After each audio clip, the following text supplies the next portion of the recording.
বলুন এই 300 জনের জাকাতের টাকা 300 জন ধরে নেন জাকাত দেয় না, তার জন্য 100 জনের তো জাকাত হয়।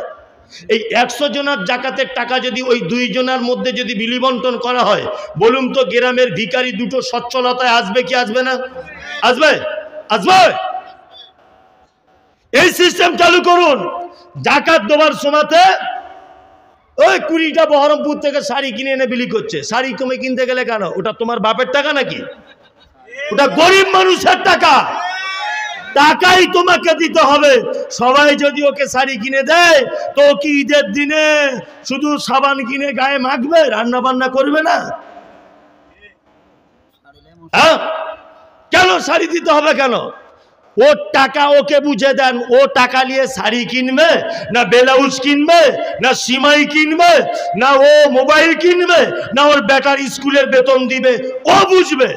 শুনুন আর একটা কথা বলি, ওই গোটা গ্রাম না কি বলছে, ওই 2 জনকে যদি সবাই 10 টাকা 20 টাকা করে দেয়, বলুন তো সারা জীবন ওর অভাব মিটবে? মিটবে? মিটবে না। তো 2 জনের জাকাতের 50,000 টাকা 2 জনকে দেন না 1 লাখ। 50,000 দিয়ে বলুন এই তুই একটা ভ্যান কেন, ফুচকার ব্যবসা কর, আর তুই একটা টোটো গাড়ি কিনে চালা, ভিক্ষা করলে তো চাম তুলে দেবো। প্রত্যেক বছরে যদি আমরা গ্রামের 2 জন করে ভিখারির যদি এই দায়িত্ব নিতে পারতাম আমাদের জাকাতের অর্থ দিয়ে, তাহলে বলুন আমাদের মুসলিম সমাজে ভিখারি আর থাকতো? থাকতো না। আমরা সামাজিক সব কাজ করি, ঈদগাহ করতে হবে, মাদ্রাসা করতে হবে, মসজিদ করতে হবে, লাইব্রেরি করতে হবে, এই সব ব্যাপারে কারো কোনো চিন্তা ভাবনা নাই। ও জাকাতের টাকা দিয়ে শাড়ি কিনতে গেছে আর খুব বগল বাজাচ্ছে, দেখ অমুক শাড়ি দেয়। কে তোমার শাড়ি দিতে বললো? হে, ওর টাকা ওকে তুমি দিয়ে দাও, যে প্রাপ্য তাকে তুমি টাকা দিয়ে দাও। আবার কিছু লোক আছে হিসাব টিসাব কিছু করে না, ফকটিয়া টাকা 500 500 এ মাদ্রাসা 500 মাদ্রাসা 500, জাকাত হবে না। গোলাম হোসেন এই মমতাজুল ইসলাম বলে দিয়ে গেলাম, জাকাত হবে না। মুহুরি নিয়ে হিসাব করে যত টাকা হবে তত টাকা বার করতে হবে, এর নাম জাকাত। মুহুরি নিয়ে হিসাব করতে হবে। কাপড় কেনার যখন এতই ঢং, জাকাত দেওয়ার পরে যে মালটা থাকবে সলিড, ওই সলিড থেকে তুমি কাপড় কিনে কিছু সাধারণ দান করো। কি বললাম বুঝলেন না? দান করুন, অসুবিধা নেই। আল্লাহ তাআলা বলছেন, কি বলছেন? আর আইতাল্লাযী ইউকাজ্জিবু বিদ্দীন ফাযালিকাল্লাযী ইয়াদউল ইয়াতীম ওয়ালা ইয়াহুজ্জু আলা তুআমিল মিসকিন ফাওয়াইলুল লিল মুসাল্লিন। এই জায়গাটায় মারাত্মক আলোচনা। আল্লাহ তাআলা বলছে জাহান্নাম কাদের জন্য? ফাওয়াইলুল লিল মুসাল্লিন, ওয়াইল নামক জাহান্নাম নামাজীদের জন্য। ঠেলা সামলান। এখন বলছে যে এই মৌলভী সাহেবটারই দরকার ছিল, বা নামাজীদেরকে জাহান্নাম ভরে দিয়ে চলে গেল, আর আমরা পড়ি না, আমরাই তাহলে ভালো, তাই না? আল্লাহর ভাষা, আল্লাহ বলছে যারা নামাজ পড়ে এদের জন্য জাহান্নাম। সব নামাজি নয়, আল্লাহ নামাজিদের 2টো চরিত্রের বর্ণনা করেছেন। কি? আল্লাযীনা হুম আন সালাতিহিম সাহুন, যারা তাদের নামাজে অস্বস্তি, মানে কোনো এনার্জি নাই, নামাজ পড়ছে পড়ছে পড়ছে পড়ছে পড়ছে যেন ধানের গরুর গাড়ি চলছে, নামাজ পড়ছে, কোনো এনার্জি নাই, লস এনার্জি এবং অমনোযোগী, এদের জন্য জাহান্নাম। গত 1 সপ্তাহ 10 দিন আগে ওমরপুর মঙ্গলজন বলে একটা জায়গা আছে, মঙ্গলজন মানে ওমরপুরটা পার করি বাম দিকে মঙ্গলজন, ওই মসজিদে নামাজ পড়াচ্ছিলাম আসরের। আজকেও ওখানে ছিলাম, গতকাল জুম্মা পড়িয়েছি ওখানে। তা আসরের নামাজ পড়াচ্ছি, হাত বেঁধেছি, নামাজ শুরু হয়ে গেছে। 2 রেকাত না 1 রেকাত হয়েছে, একটা লোকের মোবাইল বাজছে, 2 বার কেটে দিল। তারপরে ফোনটা ধরে বলছে बाद में फोन कीजिए अभी हम नमाज में खड़े हैं। নামাজে দাঁড়িয়েই বলছে, মানে বিহারি লোক, যে পরে ফোন করে এখন আমি নামাজে দাঁড়িয়ে আছি, কেটে দিচ্ছি, বুঝতে পারছো না? নামাজ পড়তে পড়তে বলছে। তো মনে মনে বলছে যে নামাজ পড়তে পড়তে যদি এই করে, নামাজের বাইরে হলে তাহলে তোর মা বোনের কাছে চলে যেত। ছি ছি ছি ছি ছি। কিছু লোক আছে নামাজ পড়ছে, টুপি দিতে মাথায় মনে নাই, তা ভালো, টুপিটা মনে নাই যখন অসুবিধা নেই, টুপি তো ফরজ নয় যে দিতেই হবে, ভুলে গেছে, ওই অবস্থায় হয়ে যাবে, অসুবিধা নেই। ওর যখন মনে পড়েছে তখন টুপিটা বার করছে, এরকম করে বার করলি চটপট লাগিয়ে দিলি, এটা হলো জুত করে ফুঁক দিয়ে ফুলিয়ে তবে মাথায় দিচ্ছে। এই গোলাম হোসেন, নামাজ হবে না, একদম নামাজ হবে না। কারণ নামাজের ভিতরে কোনো কাজ করা চলবে না। টুপি পরা এটা কি কাজ? আর একটা কথা বলছি, পবিত্র আল কোরআনে এটা আছে, ইন্নাস সালাতা তানহা আনিল ফাহশাই ওয়াল মুনকার, নিশ্চয়ই নামাজ নামাজিকে মন্দ কথা ও কাজ থেকে বিরত রাখে। এটা আছে না নেই? আছে। আপনাদের এলাকায় একটা লোক 60 বছর নামাজ পড়ছে, তবুও সুদের টাকা খায়, পরের জমি ফাঁকি দিয়ে নেয়, বোনের জমি ফাঁকি দিয়ে নেয়, ভাইকে মারে, আবার জমির আল কেটে বেঁকিয়ে দিয়ে মসজিদে এসে বলছে কাতা সোজা করে নাও, ওইদিকে আল বেঁকিয়ে এসেছে না, আল ওদিকে বেঁকিয়ে দিয়ে জমি 5 হাত বাড়িয়েছে, আর মসজিদে এসে বলছে সবাই কাতার সোজা করে দাঁড়াও। কি আশ্চর্য ব্যাপার! আচ্ছা বলুন তো, রসুন খেয়ে কাঁচা পেঁয়াজ খেয়ে মসজিদে যাওয়া যায়? যদি কেউ যায় তো ইমাম সাহেব কি বলে, এই বেরো, তুমি কি জানো না নাকি, যাও। কাঁচা পেঁয়াজ খেয়ে জুম্মার দিন মসজিদ এসেছে, হ্যাঁ, ও কাঁচা পেঁয়াজ খেয়ে এসেছে বলে ওকে লাথি মেরে বার করলো, আর পাকা সুদখোর ফাঁস কাতারে বসে আছে, বুঝলেন না? সবাই জানে ও পাকা সুদখোর, অথচ প্রথম কাতারে বসে আছে। এই তো আমাদের বিচার। তার মানে কাঁচা পেঁয়াজ জায়েজ না না জায়েজ? জায়েজ। আল্লাহ নবী শুধু নামাজের জন্য বলেছেন, অন্য নামাজিদের কষ্ট হবে তাই, যে নামাজের টাইমে তোমরা খেয়ে যেও না, এমনি বাড়িতে খান, 1 কেজি করে আদা রসুন খান না, কে নিষেধ করেছে আপনাকে? কিন্তু নামাজের আগে কাঁচা পেঁয়াজ রসুন খেয়ে যেতে পারবে না। তাহলে ওটা হারাম নয়, ওটা একটা কারণে নিষেধ করেছেন হযরত মুহাম্মদ। অথচ সুদখোর বড় বদমায়েশ তারা নামাজে দাঁড়িয়ে আছে, তারা কমিটিতে রয়েছে, তারা ইমাম সাহেবের ভাত দিচ্ছে, তারা বেশ জুত করে ইমাম সাহেবের সঙ্গে বগলে বগল মিলিয়ে ঘুরছে, তাতে অসুবিধা নাই, আছে? কোনো অসুবিধা নাই। আল্লাহু আকবার। যে কথা আপনাকে বলছিলাম, ফাওয়াইলুল লিল মুসাল্লিন, নামাজিদের জন্য ওয়াইল নামক জাহান্নাম। আমাদের নামাজ কবুল হচ্ছে? অনেক মানুষ আছে না 30 বছর নামাজ পড়ছে, তারপরেও কবুল হয় না। যেমনকার বদমাশ লোক তেমন আছে না নেই? আছে তো। তার মানে বুঝে নিতে বড় নামাজ কবুল হয় না। এইবার আপনাদেরকে একটা কথা বলে যাচ্ছি, খুব মনোযোগ সহকারে শুনুন। আমি মমতাজুল ইসলাম, আমি কোটি কোটি কোটি কোটি টাকার মালিক, ধরে নেন, অরিজিনাল নয়, ধরে নেন। আর আমি খুব বড় বক্তা, ফেমাস লোক গোটা বাংলার।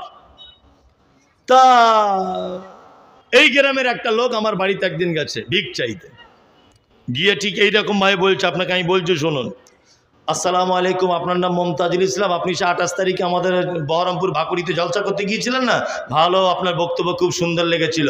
আমি 9টা 20-তে বাস ধরে আপনার বাড়িতে এলাম, জিজ্ঞেস করতে করতে আবার 10টা 20 লোকালে বাড়ি চলে যাব। আমার প্রবলেম হচ্ছে, আমার বড় মেয়েটার কিডনির সমস্যা, ভেলোরে নিয়ে গিয়েছিলাম, ওখান থেকে দেবীশ্রী থেকে RN টগর, ওখান থেকে এখন কলকাতায় ভর্তি করেছি, টাকা পয়সার কিছু দরকার, যদি কিছু সহযোগিতা করতেন তাহলে খুব ভালো হতো। একদমে বলছে। আচ্ছা বলুন তো, ভিক্ষা দেবো না গাছে বাঁধবো? গাছে বাঁধবো, এটাই বলবো যে শালা তোর ভিক্ষা চাবার কোনো সিস্টেম আছে রে? ভিক্ষা চাইতে গেলে কেমন করে চাইতে হয়? ভিক্ষা চাইতে হয় যে আসসালামু আলাইকুম, আপনার নাম মমতাজুল ইসলাম তো? বলতে খুব লজ্জা লাগছে, আমার বাড়ি ভাকুড়িতে, আমার মেয়েটার অপারেশন হবে, খুব বিপদে পড়ে হুজুর আপনার কাছে এসেছি, যদি কিছু সহযোগিতা করতেন খুব ভালো হতো। এই নরম সুরে যদি বলে, আচ্ছা বলুন তো দেখি, আমি 5 টাকা দেবো কি দেবো না? দেবো। নামাজ কবুল হচ্ছে না, কারণ ইমাম সাহেব নামাজ পড়াতে পড়াতে বলছে আলহামদুলিল্লাহ রাব্বিল আলামিন, মনে হচ্ছে ওর পাছাতে ডবল সিলিন্ডারের মেশিন চলছে, এত স্পিডে বলছে। রোজার মাসে মসজিদে তারাবি হয় দেখেছি মোবাইলে, 20 রাকাত তারাবি 35 মিনিটে শেষ হয় কি করে? হ্যাঁ, আল্লাহু আকবার। তো আপনাদের মসজিদে আজকে তেলাওয়াত শুনলাম নামাজের, আল্লাহু আকবার, জানটা ঠান্ডা হয়ে গেল। কে করলো তেলাওয়াতটা জানি না, কে? আবে স্যার, আপনি? আবে স্যার, আল্লাহু আকবার। এত সুন্দর করে তেলাওয়াতটা করলেন, এরকম তেলাওয়াত না হলে সত্যি নামাজ পড়তে ভালো লাগে না, তাই না? অনেক সময় নামাজের তৃপ্তিটা তেলাওয়াতের সঙ্গে ব্যাপার থাকে। আল্লাহু আকবার। আল্লাহ হাফেজকে তুমি হায়াতে তাইয়্যিবা দান করো, বলুন আমিন। আমি কখনো কখনো এই রাস্তা দিয়ে যাই, কখনো নয় সপ্তাহে 4-5 দিন যাই। এতদিন জানা পরিচয় ছিল না, এবার মগরিবের নামাজটা এখানে মাঝে সাঝে ঢুকবো ওই কেরাতটা শোনার জন্যে ইনশাল্লাহ। জি, তাহলে নামাজ কবুল হচ্ছে না, ধীর স্থিরতা কে করতে হবে? আলহামদুলিল্লাহি রাব্বিল আলামিন। যাবতীয় প্রশংসা তোমার জন্যে, তুমি অসংখ্য জগতের মালিক, আর রহমানির রহিম, তুমি দয়ালু, অতীব দয়ালু, মালিক ইয়াউমিদ্দিন, কিয়ামতের দিবসের তুমি মালিক। ইয়্যাকা না'বুদু, তোমারই ইবাদত করি, ওয়া ইয়্যাকা নাস্তাঈন, তোমার কাছেই সাহায্য চাই। ইহদিনাস সিরাতাল মুস্তাকিম, আল্লাহ তুমি আমাকে সহজ রাস্তা দেখাও। এটা আমরা নামাজে বলি কি বলি না? ইহদিনাস সিরাতাল মুস্তাকিম বলি কি বলি না? বলি। আল্লাহ তুমি আমাকে সহজ পথ দেখাও। আচ্ছা বলুন তো, এরপরেও আমরা সহজ পথ পাচ্ছি না? কারণ আল্লাহর কাছে যে সূরা ফাতিহা মানে ভিক চাইছে, ভিক চাওয়ার পদ্ধতি খারাপ। একটু ধীরে ধীরে বলবেন। ইহদিনাস সিরাতাল মুস্তাকিম সিরাতাল্লাযীনা আন'আমতা আলাইহিম গায়রিল মাগদুবি আলাইহিম ওয়ালাদ-দাল্লিন।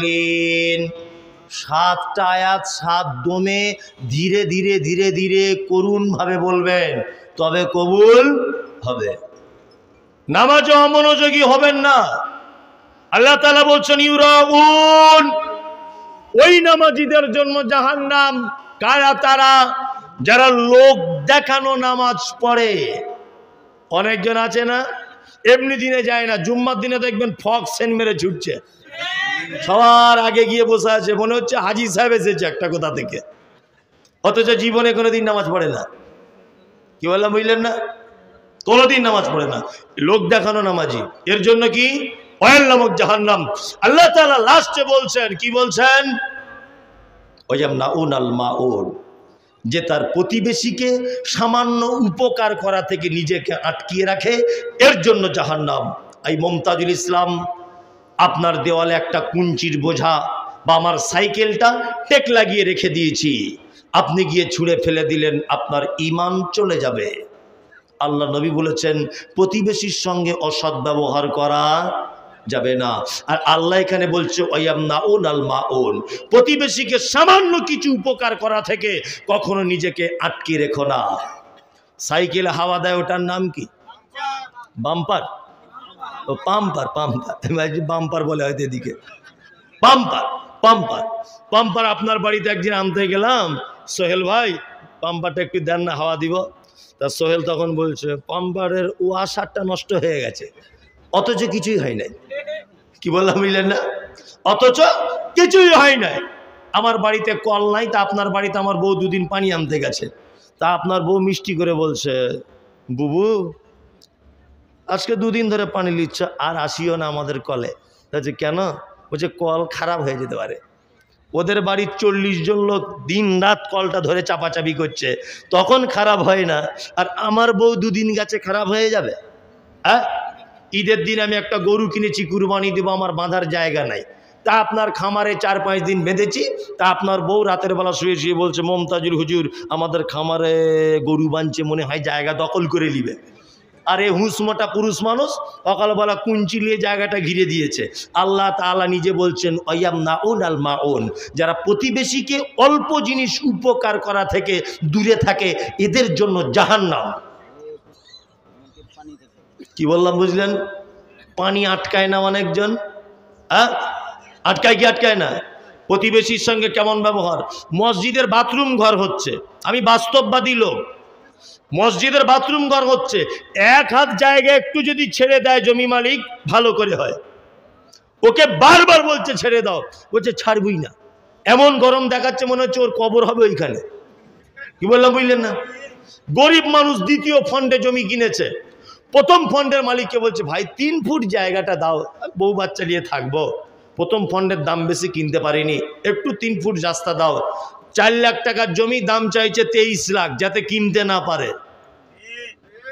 এই তো আমাদের চরিত্র, চরিত্র নয়? ওই যে পরশুদিন দেখবেন বেলচে, বুঝেন বেলচে না কি বলে আপনাদের এখানে, বেলচে বালি টালি মানে খোয়া বালি তোলে, এই যে জমি দিচ্ছিল না, পরশুদিন দেখবেন বাসের তলায় ঢুকে গেছে, বেলচে দিয়ে তুলছে। মামু কি অবস্থা হলো? প্রতিবেশীর সঙ্গে অসৎ ব্যবহার করে অবস্থা কি হলো? প্রতিবেশীর সঙ্গে অসৎ ব্যবহার করে আল্লাহ নবী বলেছেন আল্লাহর তরফ থেকে বিপদে ফেলে দেওয়া হবে।